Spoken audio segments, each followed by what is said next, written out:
Hello and welcome to the Whisky Rant episode 2. We are back. I am Rob. This is Jeremy. You're not Rob. Start again. Good thing you said something. I would have just kept going. Hey, welcome to Super Social Club. I'm Jeremy. This is Whisky in the Six. I'm Rob. Welcome to the Whisky Rant Podcast. It's a little crusty, It's frustrating. and it's going to be a little bit of a rant. I don't understand it. I don't know why. Some sort of injustice. Anyway, end rant. Hello and welcome back to the Whisky Rant Podcast. I'm Jeremy. I'm also Jeremy. Just roll, man. Why you gotta why you gotta? We were talking off camera about how that one time I said it was you, and now you're just giving it right back as a joke. Yeah, next time just roll with it. 100 episodes of the Whisky Rant Podcast. What a time. Crazy. First episode was... I mean, if people don't know my name by now, that's crazy. I put the name keys up, so they should have a visual reference of what our names are. Exactly. And that's also true. But for the visually impaired, we apologize. Well, yeah, if you're just listening to this. Oh, we should mention that the Whisky Rant has always been on every major podcast. Apple, iTunes, Yeah. Spotify, wherever you can find podcasts, you'll find us. I feel like more people watch us than listen to us, though. Yeah. I don't know how. I don't know. You have the data. Once in a while, you check it. Like if you're most people listen through Apple iTunes or Apple Podcasts, whatever it is. I'm a Spotify person, so I use Spotify, but Actually, I think more people watch us on just YouTube. I agree, but some people don't even realize that we're also on. Oh yeah, those no, services you're as well. 100% correct there. Yeah, for sure. It's only been 100 episodes. We haven't really even mentioned. We do mention it, but I we feel haven't like that's a mentioned lot it in a though. while. Like 100 is a lot. That's a big commitment. Like how many years has it been? Yeah, June 2020 was the first episode. Back up in your kitchen. There you go. COVID was still a thing. Yeah. We Right? were We were not vaccinated yet. we were breaking. I don't know if we were breaking rules. I don't know. I guess we were breaking rules. What terrible rules were implemented? So stupid. You only have this many people. Do in you your regret? house. Do you regret getting vaccinated a little bit? I mean, I think that at the time, I thought the decision was fine. I don't want to get into a whole bunch of I kind of do, but anyway, let's go on. I will say that if anything happens again, like COVID, we're not doing any of the same things. No, I'm not seeing my family. What a bunch of ridiculous People things. people better be dropping dead right in front of me for me to be in quarantine again, because I'm not. It's not happening. It's not happening. What a joke of a whole bunch of things that escalated. Anyway, we started this podcast during COVID times. Yeah. Probably, Some virtually. Some videos were virtual. Yeah. Kitchen table was The old school kitchen table. I saw how big my forehead was because it was like the side profile. I was like, what the hell? Like, we got to stop this immediately. I want to just do head on from now on. Not a good look. Yeah. No, it was not. I was like, oh, there is my bad side for sure. So tonight we're just going to talk about, reminisce about, I guess, the 4+ years of doing the podcast and the whiskeys that we've come to enjoy and love. We've got a few gems in front of us tonight. Yeah. So I don't know if you know this, but 2 of these bottles are on my all-time top 10 list. Yeah. All of these bottles are on my all-time. If I did like a top 20, whatever. they'd be all there. Tell them what we got. Do you do those 2 and I'll do these 2? Okay, so over here, our boy Silent Bob P-Boss dropped a banger with this Bow Blair. This is a special one because we made a big deal about this back in the day. There's a 1993 24-year-old cask strength Bow Blair, cask strength at 49.6%, which is still crazy to me to this day. Like, how often do we get sub 50 cask strength? Yeah. Not very often. Yeah. We got a few of these, or as many as we could. You gifted one. To James. To James Bourne. So if you're playing the game, you have to drink right now. Because he was so gracious to offer us the opportunity to try an 80-year-old Scotch. Yeah, so, that was the trip to Vancouver to try that Gordon MacPhail Glenlivet 80s, which we'll talk about tonight. Yeah. That's going to be a standout for us for sure. But this Bow Blair, without a doubt, like the best Bow Blair you've ever had. 100%. Right? Okay. Yeah, me too. Yeah. The next one made my top 10 list of all-time whiskeys, and we cracked this tonight. This is the second bottle I've cracked of it. This is the Spey Malt 2020, bottled in 2021, 55.5% for those keeping track, because there are a bunch of 2020s that were bottled in 2021. This one was the best one we've tried so far, I think. As far as Macallan goes, like official bottling or independent bottling like this is, where does this one rank?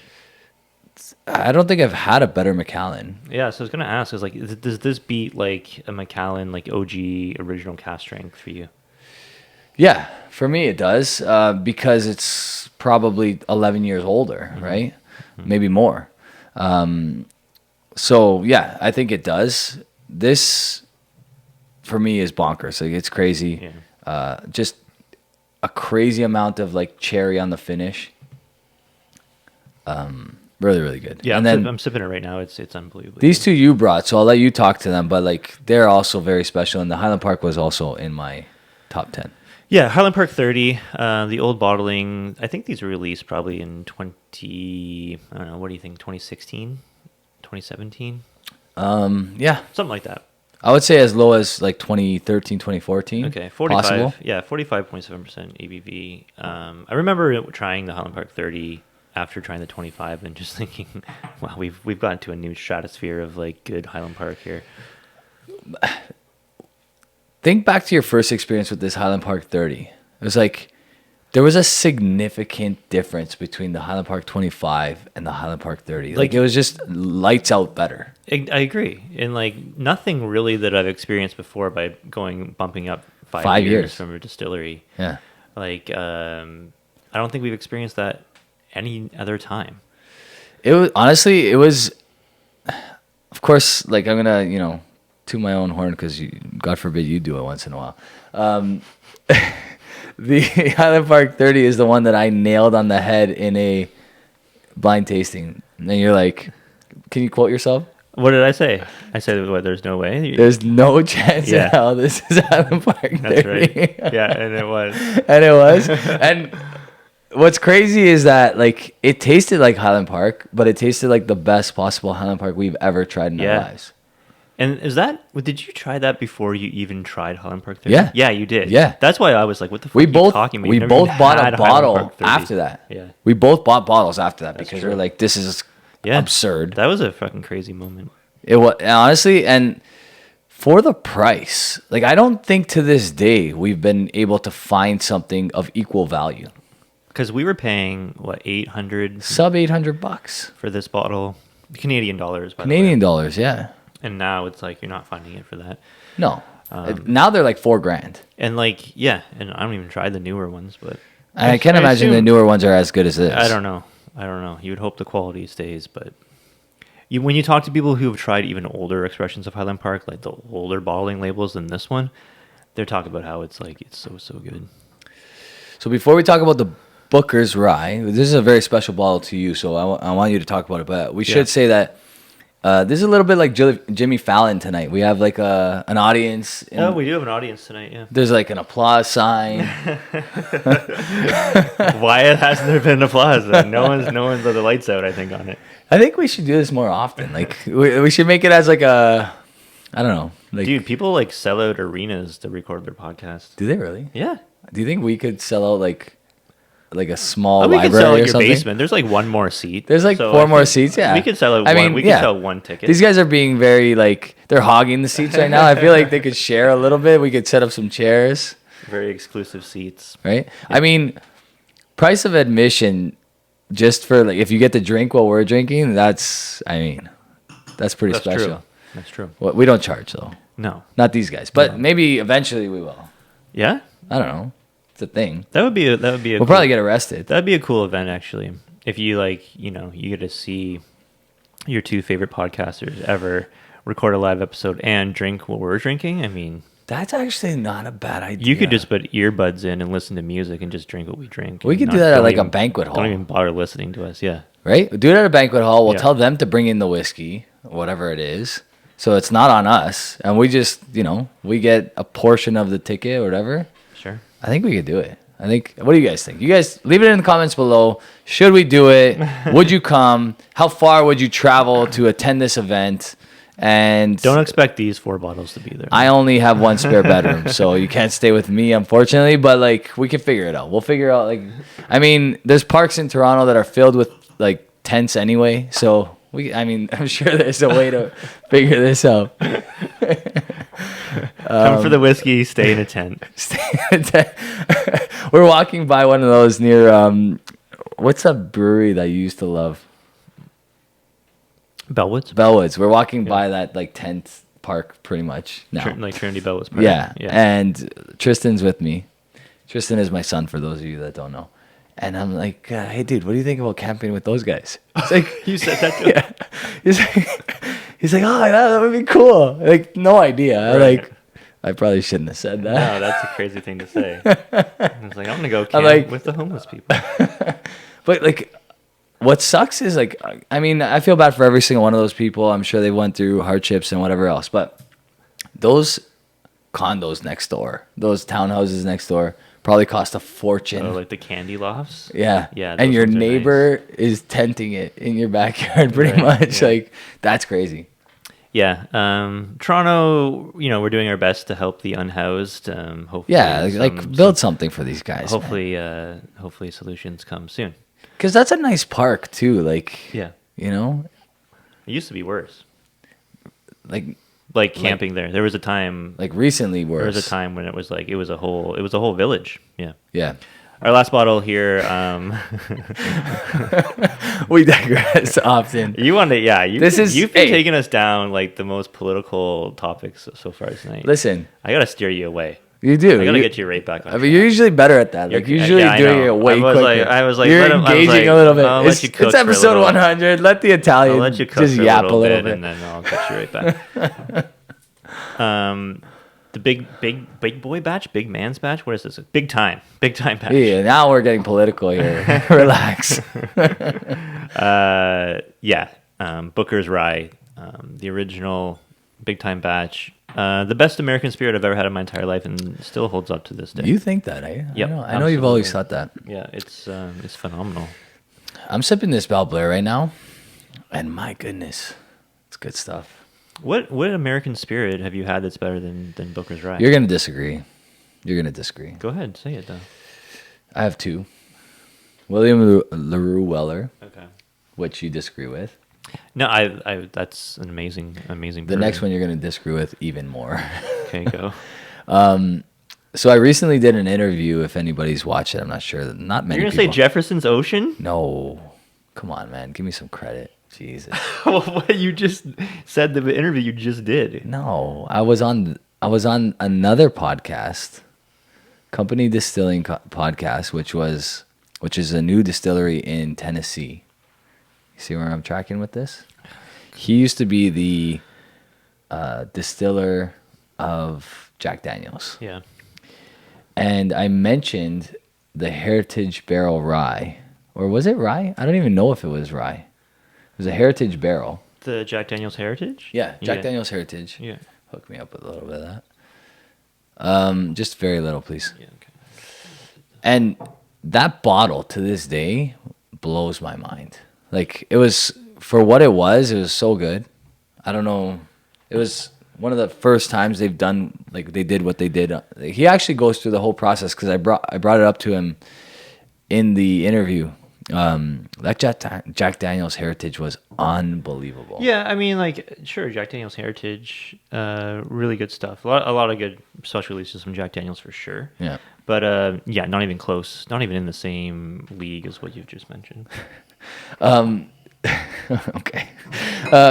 So I thought for a while that this was sugar accumulating at the back. I'm like, what the hell? No, that's the glue. That's the glue from the back of the Booker's. Yeah. Yeah. I figured it Yeah, out. Booker's after. has they do that on all their bottles. They glue it to the back. They of the glue it box. to the backs. So it doesn't like spin around, and so you can see the label. Yeah, Makes it's a decent. It makes idea. sense, but yeah, use some better glue here, guys. Like, this is disgusting. Yeah, it's like hard and whatever. Anyway, Booker's Rye.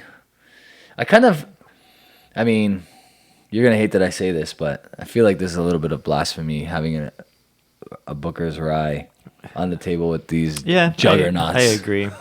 I agree. We don't really give any good representation to bourbon or American rye, but You do love this. You've mentioned it like as one of your favorite whiskeys of all time. well, it's without a doubt my favorite American whiskey ever. Like I don't think like I agree. Like the William the Weller, sure, phenomenal pours of that. Yeah. I'm kind of more of like a stag guy. Yeah, you've always we had that whole video at your Stag, place. yeah. That was before the Whisky George Rant, T. though. Stag versus William the Weller. That was alive, wasn't it? I think that honestly, if you could cherry pick different releases of those, you could probably find a William the Weller that I would take over a George T. Stag or vice versa, 100%. whatever. Yeah. They vary every year, and some of them are great. So that's the same with Pappy Van Winkle. I think a lot of people try Pappy Van Winkle and they'll try a certain expression from a certain year, and then they'll form an opinion about all of it. But like it's so different. And we tried that Pappy 23, which was an old Stitzel Weller. Yeah. And that's probably actually better than this Booker's. I really need to start keeping my bottles as long as you do, because so what ends up happening is I usually get to like the heel, and then I'm like, I need to make space on this bar, so I like box them and I bring them to Yeah. like my in-laws. Yeah. And I've mentioned this before, but I never know. Like the one bottle I didn't do that with, probably there's a few, but like a couple bottles that I haven't done that with is that Lot 4018 we talked about. And it's incredible now. Yeah. That Lot 4018. Yeah. The Lot 4018 cast strength. But when it started, it kind of sucked. Yeah. So it's like it takes time to open up this. Yeah, for sure it does. This was a 2016 release. It's super 13 sweet. years, 1 month, 12 days old. You want to guess the ABV on this? It's high. I'm gonna say like high or like 67.4%. Yeah, very close. 68.1. Huh. Yeah, it's up there. It's up there. We should keep this around and try it again. It's got like I love rye. To be honest with you, my second favorite grain whiskey is 100% rye. So it's single malt all day long, barley obviously, and then it's rye. Yeah. And there's something special that happens to some ryes. This is obviously not 100% rye because it's a Booker's. But this has that like really special like tangerine Christmas sweetness. Yeah. So, like it has like botanicals. It's like crazy. Like Yeah. Like at Christmas, I don't know, like there's always a bowl of tangerines. I don't know. They're clementines, I guess. I don't know. What's the really small ones? Clementines? Clementines. Clementines? Yeah. Seedless, whatever. And you can eat like 17 of them in one sitting. And usually you'll see that. I will do that. That and the Baci Perugina. You know what those are? Say that again. Baci No, Perugina. slower. I had an Italian teacher in university. I took aspects of Italian culture, and she used to say, anybody who gets this question right, I give you 1 year supply of Baci Perugina. It was the best. Everybody would die of laughter. She's like an 80-year-old nunna who's like a professor at York University. She was the best, that lady. And what is it? I wonder if she's still alive. What are you talking about? It's a chocolate. It's it's a dark chocolate with like hazelnuts on top and like a nougat inside. Sounds amazing. It's fantastic. Yeah. It's fantastic. I can't believe you've never had a Baci Perugina. Man, I'm missing out. Like, you gotta instill more Italian culture on me, I guess. So that actually would be a great pairing with Scotch. I don't know why I've never sure. thought about it before. Jeez. Yeah. Guys, People do chocolate pairings, I think, more with rum than they do Scotch, no? I think it's the same. I feel like rum and chocolate I've been to pairings some is, like, tastings is that the they do thing. chocolate. Yeah. Like, yeah. Chocolates. That's a Baci Perugina right there. See? Oh, yeah. We got an addition to Silent Bob. There's two of them now. That's awesome. There we go. See? Paulo's like, he can finally relax. His job is Can't really bring any of my like Italian culture to the table. First of all, I don't know anything about it, and two, it's like the most bland thing ever. Your Italian culture? What do you mean? Irish. Oh, you said Italian. Sorry, I don't have any Italian culture because I'm Irish. Yeah. Oh, okay. That makes sense. Yeah. I was so confused. I was like, Sorry. Yeah. yeah, no, Can't bring I any of mean, my Irish culture to the table because what is Irish culture anyway? no, there is. I mean, we got to go to Ireland. We should have already gone to Ireland. That was We should have been there. we are what? How much? Like a year or two away from when we were supposed to go to Ireland. We're for those of you that don't know what I'm talking about. We were.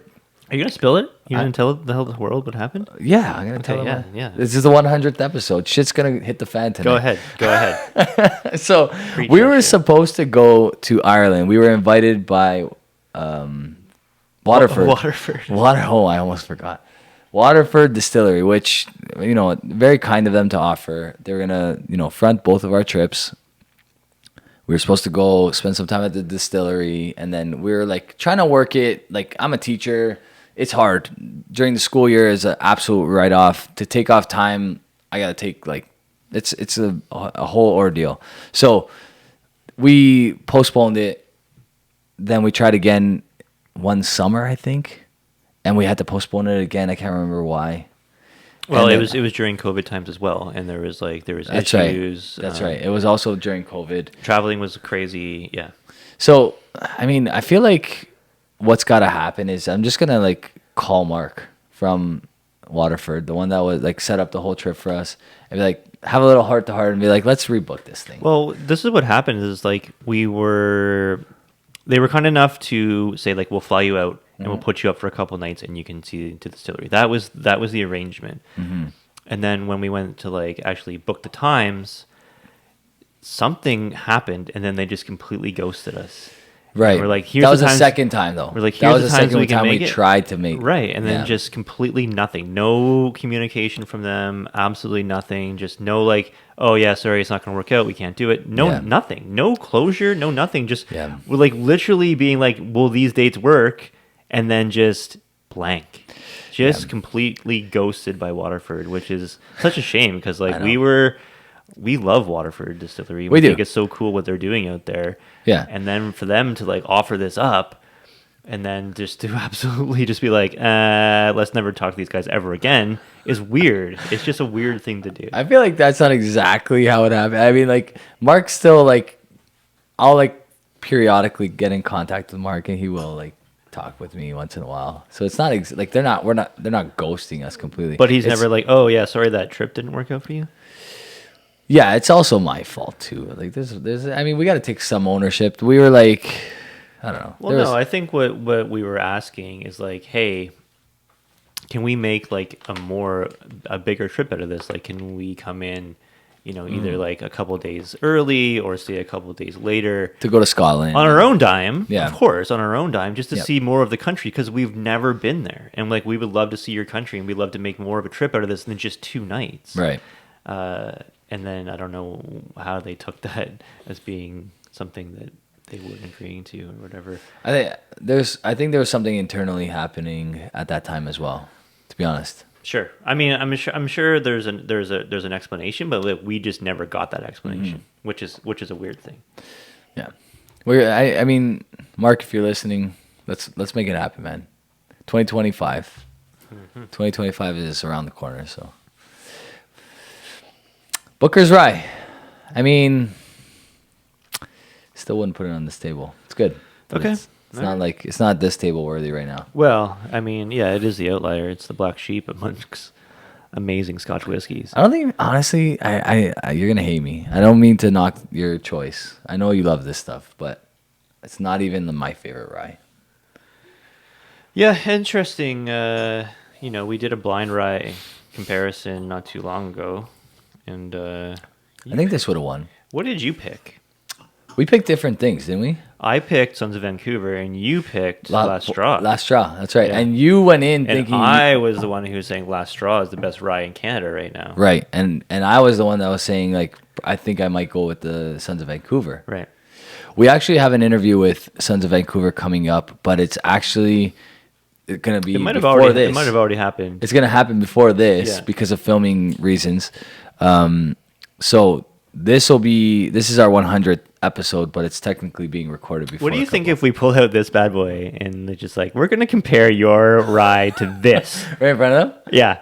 And No then pressure. and then just completely trash whatever they give us. And pull out the box and everything because they're like very similar.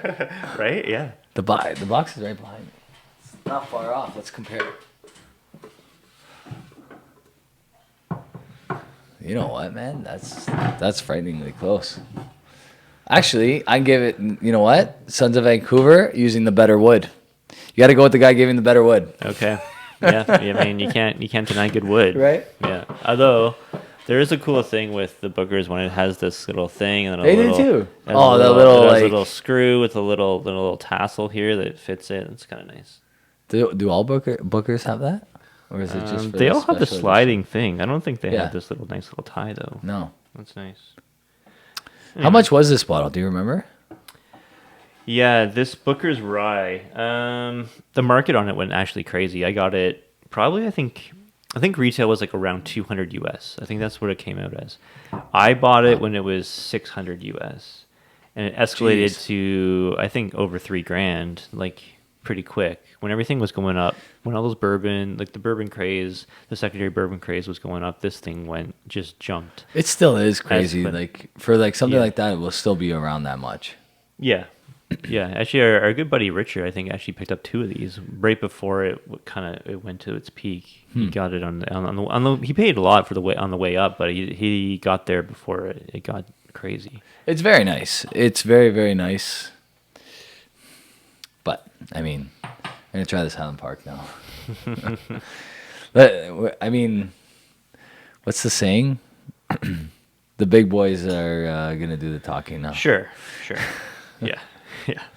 I mean, obviously, you listen to this channel, you know that we go Scotch first and everything else second. So Jeremy only pulls us out once a year Yeah. because I'm pretty sure we opened our bottles around the same time, and I crushed my bottle. My bottle was gonzo. Like, yeah, you know what? Give me a. You still have those long stems there? You have enough long stems? I think I'm good, yeah. Thank you. Yeah, so obviously this Highland Park, yeah, I only touch it once in a while. I think I cracked this actually on New Year's Eve one time, which was probably a mistake because I was obviously drinking a lot before then and obviously couldn't appreciate Did anybody else Highland Park get 30. get a sip I of that? I did pour it for every single guest that was there. I think there Look was at like you, eh? there was So like generous. I think there was like 6 of us that wanted to have it. And like nobody actually knew what they were drinking. I mean, Put it back over here. People did know what they were drinking, but they weren't appreciating it. I mean, I wasn't appreciating it. But you know what? It held its own for everything that came before it that night. Drinking a whiskey that's 46% or whatever. Yeah. It held its own, which I thought was great. Yeah. So ABV is what 45.7. No. Yeah. 45.7. The color is significantly darker than like some of their. Actually, I gotta say, like they seem to be getting darker, but that might not be a good thing. What do you think about Highland Park's new label? They just changed it up. They changed it up again. Yeah. It's very basic, Yeah. but I actually kind of like it. I think getting away from like the weird Viking, They should never. stuff Yeah. is- Why'd they is go that better. route? Yeah. Why'd they do that? I don't know. They were appealing to an audience that wasn't us. No, but like they're appealing to an audience that wasn't their clientele, right? Like your bottle is $3,000 and you're appearing to guys that watch Vikings. Like it doesn't make sense. Yeah, You know what I mean, exactly. guys that watch Vikings ride motorcycles and Sure. drink bourbon and Canadian whiskey. You know what I mean? Yeah, I mean, sure. I'm that's a generalization, but I'm just saying. You know what I mean? Yeah, I mean, I don't know if they were trying to get like new whiskey drinkers in by making people who watch Viking Quest or Yeah. For the record, my dad also drives a motorcycle. I'm just saying. It wasn't the clientele that they were looking at. sure. I don't Anyway, yeah, I mean, like I like this style of label the best. I think maybe because it's just like nostalgic, because like that's how we saw Highland Park when we first started drinking it. I mean, yeah, it's better than the Viking stuff, but better. I'm still like not loving it. Yeah, I mean, I'm a strong believer in if it ain't broke, don't fix it. And this was fine. There's nothing wrong with this label. Yeah. Yeah, I liked it. right?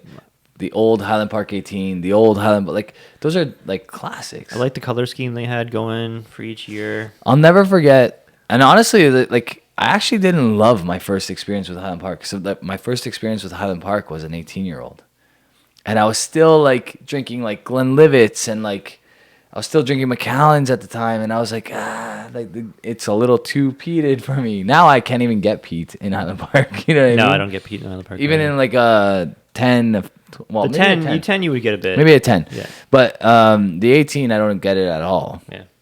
But back then, this was like mid 20s. When I was in my mid 20s, I didn't get too much, or I got a lot of peat at that time. Yeah. I mean, You do go peat blind. There might even be more peat. Yes, true. You do go peat blind. There might even be more peat in those old bottlings than the new ones, perhaps.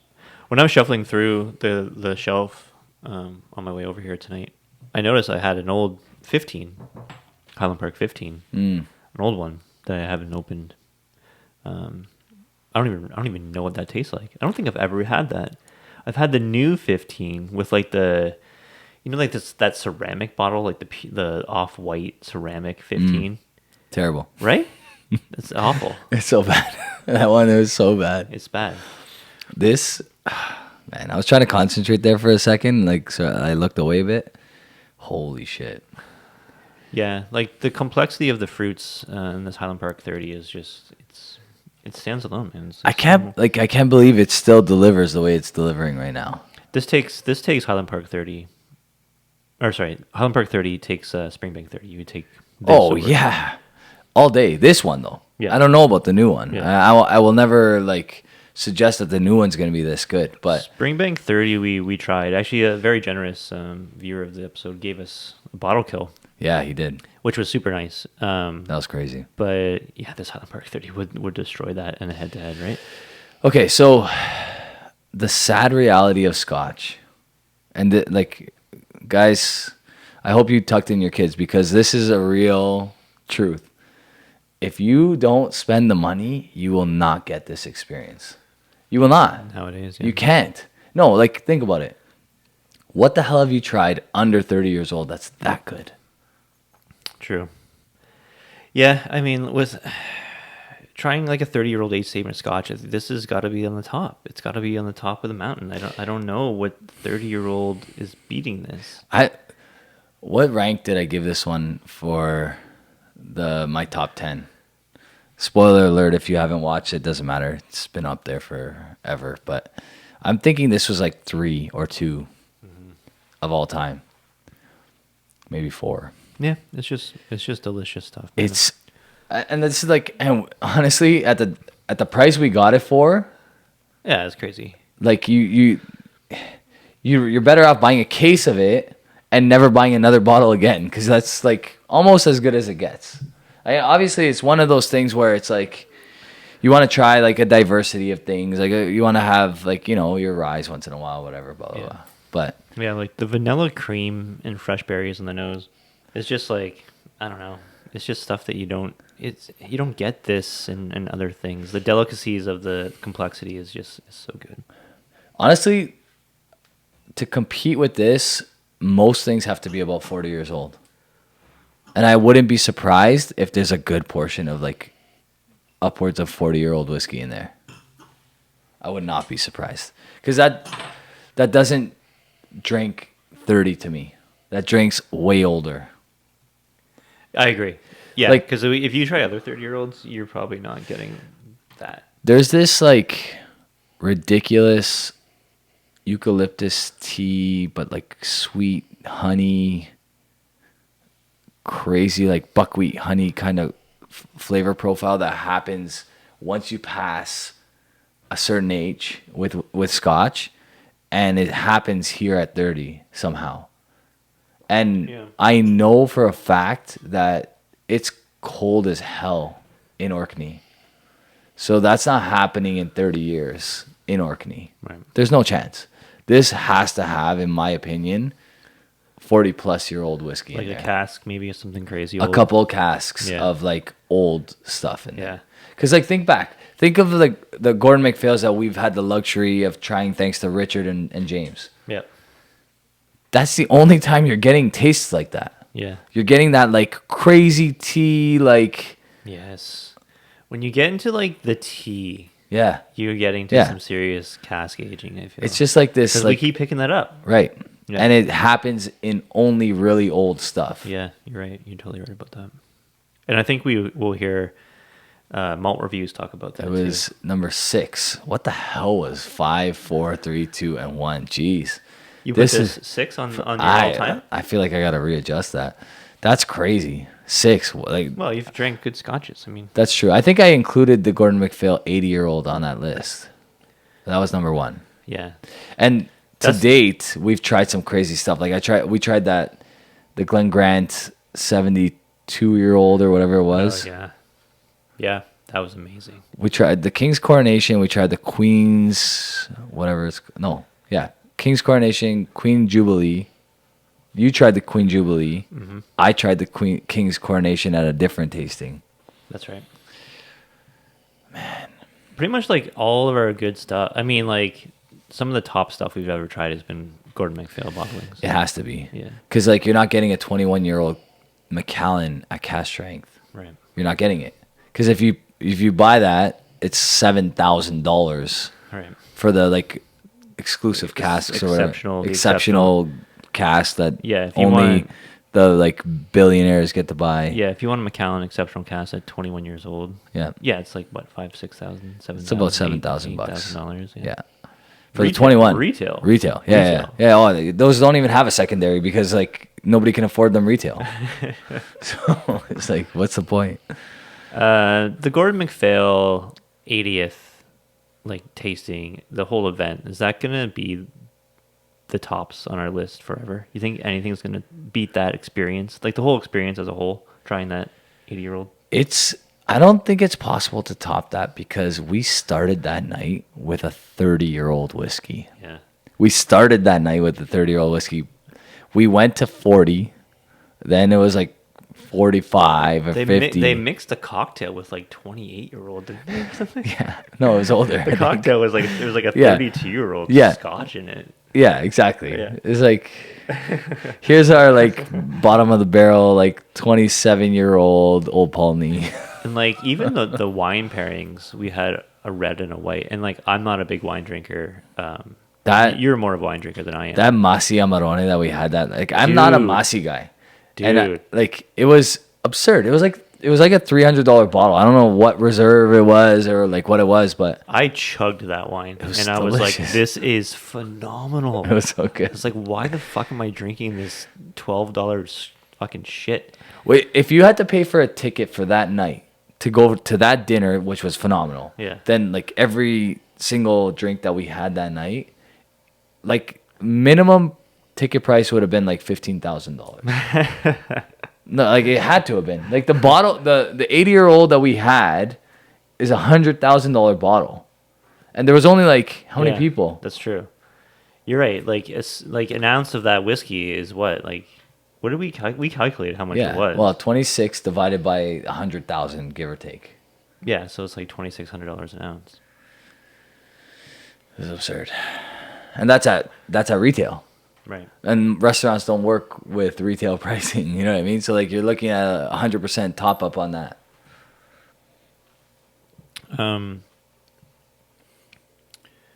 Yeah, I mean that experience was like just unbelievably good. What's an underrated bottle that we've tried that you'd put up there? Anything by a knock.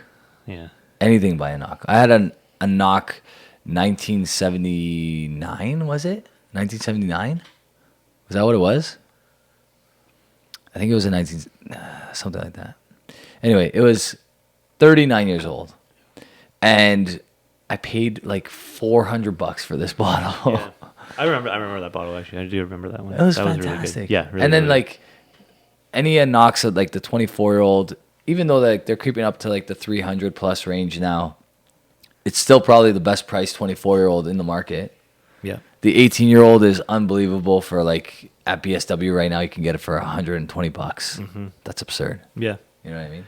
Remember like those Deanston PXs. Those Deanston 10 PXs were The fantastic. Deanston Actually, I 10 brought that up PX. not that long ago. That bottle always kind of stands out for me, and I still have one in the cabinet. That was one of the most underrated bottles of all time. For the price, I agree. and for what you got, I agree. like that's when Deanston, that's good Deanston right there. Yeah. You don't get good Deanston really. And people love the Virgin Oak. I don't know. It's Are we okay. talking underrated for quality or underrated for price? I would say underrated for total experience. Because like, I know you're gonna hate me for saying this, but like, back in the day when Macallan Edition 2 was $170, that was a great buy. It was a fantastic whiskey. Yeah, I mean, I don't know. Honestly, I don't know about that. Yeah, I- it's I- like $2,000 now. I looked at the one I have on my shelf, and I was like, that was a good pour. That was a good pour. Is it still open? Yeah. You should revisit it. I highly recommend you do And you that. know what? I will revisit it. And I also looked at the Macallan Classic Cut, the first edition one, 2016 or 2017, whatever. Yeah. That's a good revisit as well. Mm-hmm. But I would take that Deanston over those two. Maybe. Yeah, I'm not comparing it like, I'm not saying that one was better than that. I'm just saying that was a bottle that I went through like 4 or 5 of before like I even realized that they were going to be worth something. Yeah, we drank a lot of those because the LCBO had them. Yeah, they For, had like, them. They one had a was ton of them. 160? Yeah, I want to say 160. Even the first Macallan Classic Cut, the 2017, I went through a bunch of those. $90, no, $100? It was like $120 or something. 100. I think it was 100. You might be right. I think it was and that 100. one's definitely the best one by far. Yeah. The first two were good. Yeah. The first two editions of the Classic Cut were That's good. true, And then yeah. they dropped big time. Yeah. Yeah.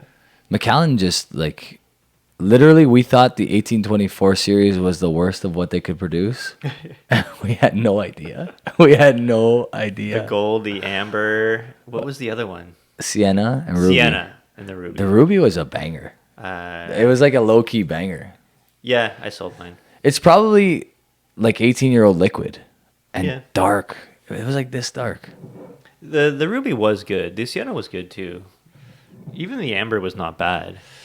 They were all pretty good. The gold was trash. The gold was For a new like comer to whiskey at the time, I thought the gold was okay. Like it was like a good like go I to. would never thought it was good. Yeah, but you were already into peat by then.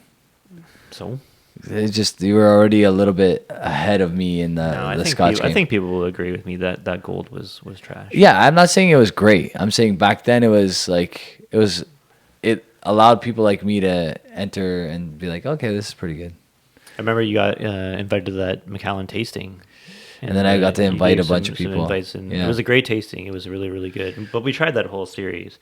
And then we tried the rare cask. And then I remember like going home and being like, yeah, that stuff was like pretty okay. And then I poured myself like a Macallan 18. A proper Macallan. Like 18. yeah, like a 1995, and I'm just like, oh, okay, well, actually, this is just blowing all those away by miles and Yeah. miles and miles. Mm-hmm. So I'm like, that's kind of the beginning of the end of Macallan, I feel. Yeah, that was a cool opportunity. Macallan like was actually pretty cool back in the day. They Mm-hmm. gave me that like chance to invite whoever I wanted to that tasting. It was where was it? Roy Thompson Hall or something like that? No, It wasn't Roy Thompson. it was Hall. a hotel. It was a hotel. It was like the second floor of a hotel or something, but a big room. It was Yeah, nice. and a bunch of people got to go for free because Yeah. they were subscribed to my channel or whatever it was. You, That was cool. They hooked you up, and you hooked up your followers. It was a good time. It was cool. It was fun. Back when Macallan was actually like low key, still better than what they are today. Yeah, yeah. That's so sad. Beginning of the end. I guess what we should do to finish this episode, since it's our 100, is what's your other than the Glenlivet 18, what's your most memorable crack? Whew. Could be because of friends. Doesn't have to be the best whiskey you ever tried. Yeah. Could be just because of who you were with at the time. However it was, what was the most memorable crack? Yeah, I mean, I think still, like, you even go back to Macallan, like, drinking old Macallans. I remember going to the U.S. and buying Macallan 18 and trying that for the very, very first time. I believe it was it must have been a 1995 vintage or whatever. Mm-hmm. But bringing it back to, like, when me and my buddies were first getting into Scotch and, like, bringing that Macallan 18 back and trying that. that was a cool experience. That's when we first got into like, you bring a bottle, I'll bring a bottle, like a first kind of like very, very like green into tasting nights or whatever. That was a really fun time, and I'll always remember that. That was a really good one. And then, I don't know, like me and you, what did we do? I think one of the very first videos we ever did was Octomore. The Octomore, that was cool. I'm never going to forget that. That's true. We had 6 Octomores open. Yeah. And I remember just thinking, like, your basement, your old place. Just, your basement just filled with peat smoke. And it was just, like, so overwhelming. It was awesome. And it just was, like, I just had this, like, vision of, like, all these bottles being, like, smokestacks. And, like, there's just peat just lingering, like, this pollution of peat was just hanging over our heads. And it was, like, the most phenomenal thing ever. Yeah, that was, like, our first actual, like, moment where we hung out, I think. Because we did trades before that, but we never really hung out. Yeah, and, like, I remember we ate, like, a whole bunch of Chinese food. And then we did this Octomore tasting. I'm like, oh, maybe we blew our palates eating like spicy food and whatever, and it didn't even matter. No, the Octomore lived up to the spice. It did not even matter. Yeah. I think mine is also with you. P-Boss was there too. We were at my old house again, and weird enough, it is another Macallan crack. Yeah. And it was the Macallan Edition 1. Yes. And I remember opening it. I'm like, am I going crazy, or is the smell of this whiskey like filling this room? Yeah. And it did. Like, it was just, I don't know why it was so good, but it was. Yeah. It was like the first 48% Macallan that I had at that time, because I hadn't had the cast strength yet. We had the luxury of trying that later on. And I don't know what it was about that moment, but like, it's stuck. It's like engraved in my head. And it'll never go away. We've had so many good nights over here. Like, I remember like Jasper coming over a couple times and him bringing some stuff in his collection, which is like so vast and so good. Insane. And I think actually like cracking that Brora 38. Brora 38 was a crazy. Trying that whiskey for the first time and being like, what the fuck is going on? I think that's a standout, and I think that bottle will go down in history as being like one of my favorites ever. 100%. Yeah. No, that was a fantastic pour. We've been spoiled, to say the least. We've been so spoiled, you know, and it's a shame that we kind of got into whiskey and Scotch at kind of like the time when it was just escalating to the very top. And, yeah, if we started 10 years earlier, dude, we would have had a crazy time. Yeah, I mean, people keep talking about like you know, you guys, like, you know, you're buying this whiskey for this price. Like, I got it for pennies. Yeah. For what you're paying for it. Yeah. I mean, I think that's why we were talking about Ralfy before off camera. That's why he's like so crusty now, because he was buying, you know, Gord MacPhail Brora 30-year-olds back in like, you know, the early 2000s for $100, $150 a bottle. Okay, you're Ralfy right now. You have a stash of Brora. You have a stash of like probably the craziest stuff that anybody, because he had the wherewithal to stock up on this stuff when nobody else was doing it. Yeah. What are you doing with that collection? That's a great question.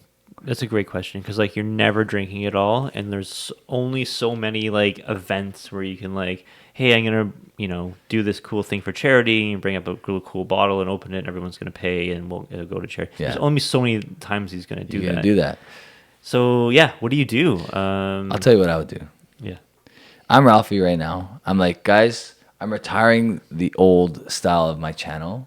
For the next whatever amount of years I have left on this green and blue planet, I'm popping bangers every single episode. That's it. I'm like, what? Why not? You know what I mean? Like, he's not married, doesn't have kids. Even if he like divided half of his collection, he can give it to like his nieces and nephews or whatever, like as an investment if he wants to. If not, just like pop it and crush it. You're totally right. He should do that, and he should put up a paywall and call it like the Ralfy experience. And you get a dram. He opens a bottle. Yeah. He pours out, 15. It's like very exclusive. 15 people get an ounce. Yeah. And they strip it out, and like we just do essentially like an online private tasting, and it's a Patreon thing or whatever. Yeah. And he just goes through it. And boom, boom, and boom, he boom, could boom. Because A, he has the following. B, he's got the collection. And C, let's be honest, like, who's more experienced and knowledgeable than him? He might as well just do that once a month for the rest of his life and pop like an insane bottle 12 times a year. Yeah. for the next 20 years or Right. whatever. Even if he has another 40 years left, I'm sure he has enough to crack a crazy bottle every single time. That man keeps himself in good physical shape Right. and good mental shape. Yeah. He's gonna How live, old is Ralfy? I don't know, but he's gonna live to like he's gonna be the oldest person in the Isle of Man or wherever he lives. Isle of Man. Yeah. Yeah, I mean, he also lives in a beautiful spot on He's the gonna planet. be the oldest person in the Isle of Man, still Right. crushing whiskey for sure. Ralphie, do it, man. You owe it to yourself. You owe it to yourself. Stop wasting your liver on like just regular stuff from now on. Not because you don't have to. Not because you shouldn't try good stuff that's He's a coming man out. of the people. You know? I know he He's is, a man but of you the know what? people. He's got to start worrying about himself a little bit more, and I guess now's just the pop time. banger. Now's the time, man. It's transition. Do it. Yeah. You deserve it. You worked so hard, man. Let everybody else open the mediocre stuff. You just open bangers from now on. I don't know if he still has those videos up, but he used to have old collection videos where he'd walk through like a closet and just like have the most insane Crazy. old things. He's Stuff like, from like 1990, bottled in yeah, 1992. he's like, here's some like old like Balblairs and some old. Here's a 30-year-old Balblair bottled in 1992. Right? Yeah, it's like here's some Balvenie like 15-year-old single cask like traditional cask ex bourbon that like I thought was good, so I bought 12. Right. Right. Exactly. For That's like what I'm saying. for $40. Yeah, just do it, dude. You owe it to yourself. Stop wasting your time on wasting time and liver on stuff that like it's good. I'm sure it's great. Like everything's good. This is all good. All the stuff I have behind me, great. Just you have enough bangers to just go out with a bang, if you know what I'm saying. Do it. I got to pour just a touch more to do a cheers because 100 episodes, quite a milestone. Right? I still have a little bit left of this Highland Park 30, so I'll do the cheers with Yeah, that. and I'm going back to this Macallan Spade Malt, which is absolutely delicious. It's a banger. Did we tell the people what this is? This is Yeah, we did. 2021 release distilled 2000, 55.5. So good, right? Yeah, it is really, really good. Cherry bomb. Oh, it says the cask. Cask 1763. It yielded 248 bottles. It's the best one we've tried so far. We've tried like 3 or 4, I think, to this day. We had a sample given to us by James, very, very good. We bought a couple bottles along the way, just not as good as that. Yeah, really, really nice. So we're doing a cheers? Yeah, thanks to everyone who supported this channel, that's watched our videos, liked our videos, commented. Really much appreciate you guys. And yeah, to 100 more. To 100 more. Cheers. Cheers, guys.